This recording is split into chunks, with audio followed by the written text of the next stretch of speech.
Olá pessoal, semana de planilha do movimento judiciário, né? Aí resolvi falar sobre isso. A gente sabe que quando chegou o SAGE para a gente, a ideia era que nós fôssemos dispensados de fazer as planilhas, enfim, por conta da possibilidade que o sistema tem de fornecer as informações que a gente tem que coletar no cartório, no dia a dia, para poder preencher a planilha do movimento judiciário.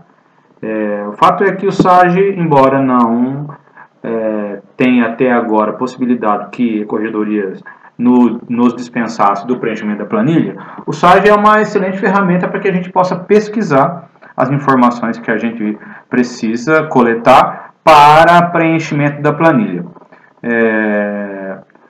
Obviamente que isso todos já devem ter percebido, né? Que o SAGE, você pode usar lá todas as combinações de filtros para fazer a pesquisa para poder preencher a planilha do movimento judiciário, mas eu acho que o que poucos sabem é que o tribunal tem, o departamento adequado elaborou algumas tabelas que se chamam tabelas de parametrização.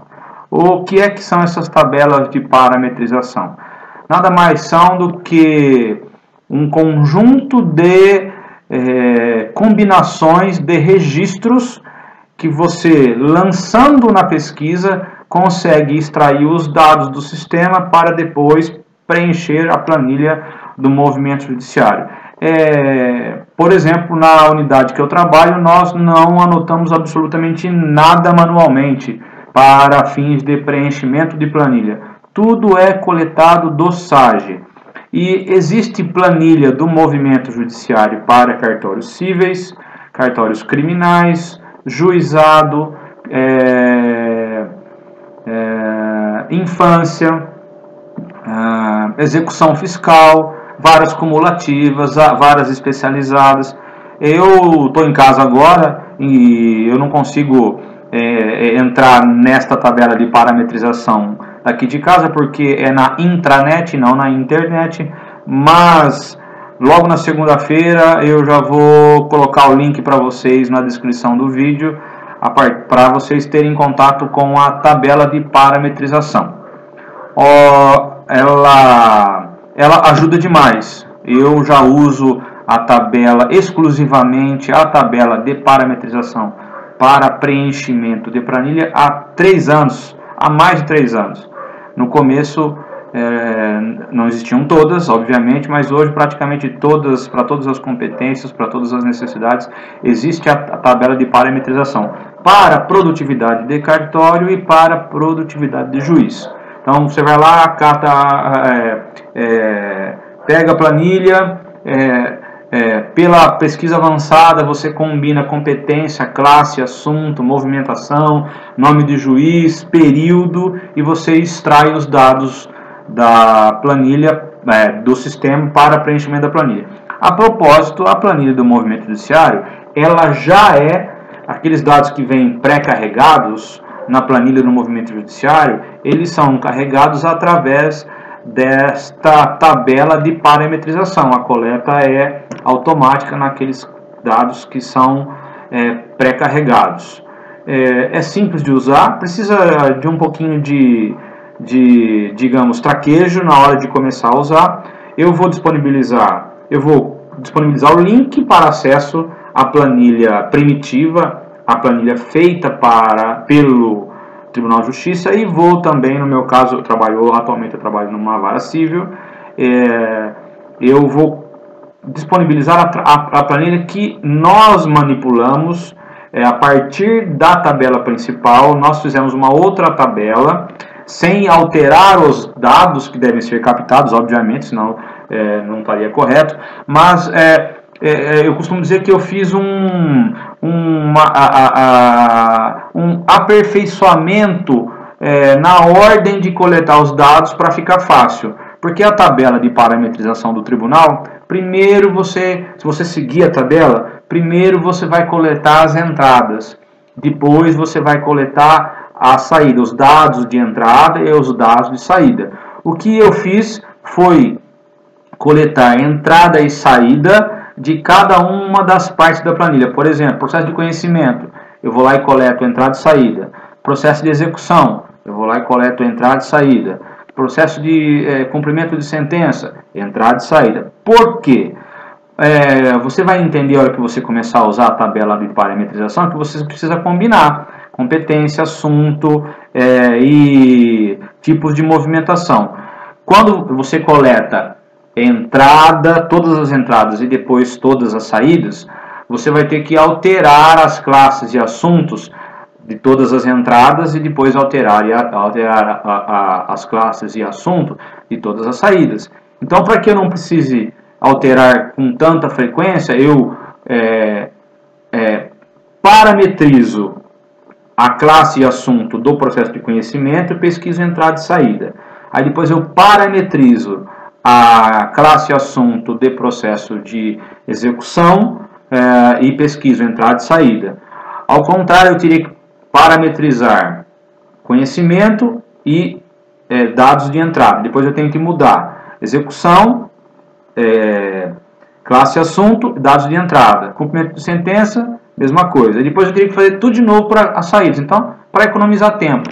Aí eu coloquei uma corzinha na tabela tal para facilitar. Então eu vou disponibilizar a minha para vocês terem ideia.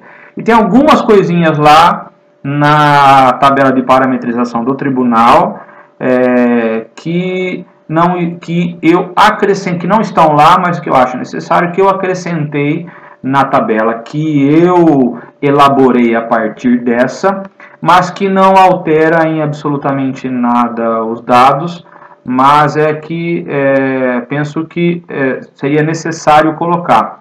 Por exemplo, quando eles pedem, a tabela de parametrização indica que você tem que pesquisar a quantidade de decisões. Decisão é 3 na estrutura da raiz de movimentações. Só que antes do 3 tem o 1, que é magistrado. Mas a tabela de parametrização só pede 3. Então você tem que excluir o 1. Na tabela de parametrização do tribunal, isso não está lá escrito. Então na tabela que eu fiz, eu coloquei que tem que tirar esse 1 de lá. Ok? A segunda coisa importante, aliás, a primeira coisa importante depois da tabela de parametrização.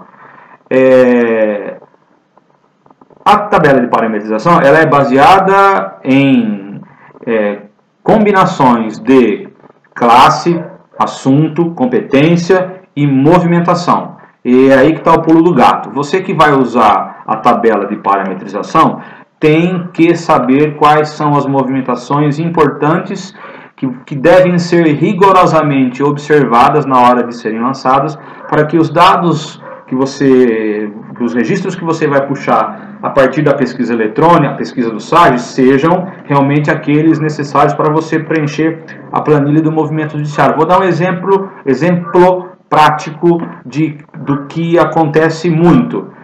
Por exemplo, na minha unidade, o advogado vai peticionar um embargo de declaração e peticiona como petição diversa. E aí o cartório, na hora de conferir a juntada, deixa passar e não altera a classe da petição para embargos de declaração juntados. Se não me engano, a movimentação é essa: embargos de declaração juntados. Lá na planilha a gente tem que lançar a quantidade de embargos que entrou e a quantidade de embargos que saiu. Na hora que o juiz profere a decisão resolvendo os embargos de declaração, ele vai deve usar a movimentação adequada, conhecido, não conhecido, enfim. Na hora que eu for confrontar esses dados, eu vou ter 0 de embargos de declaração juntado, porque a petição que entrou está como petição diversa, e vou ter 1 embargo de declaração julgado. Então eu vou ter menos um processo. Está errado, obviamente que está errado. Então, você precisa cuidar para que as movimentações que você usa sejam as movimentações necessárias e sejam as movimentações mais adequadas para o conteúdo do ato que você está praticando. Só assim você vai conseguir extrair dados com a 100% de certeza para preencher a planilha do movimento judiciário. Eu tenho uma outra planilha que eu elaborei das movimentações mais importantes que a gente deve usar para que a coleta de dados seja fidedigna. Por exemplo, movimentações de suspensão. Existem movimentações de suspensão em despacho, em decisão, e muitas variações de tipo de decisão.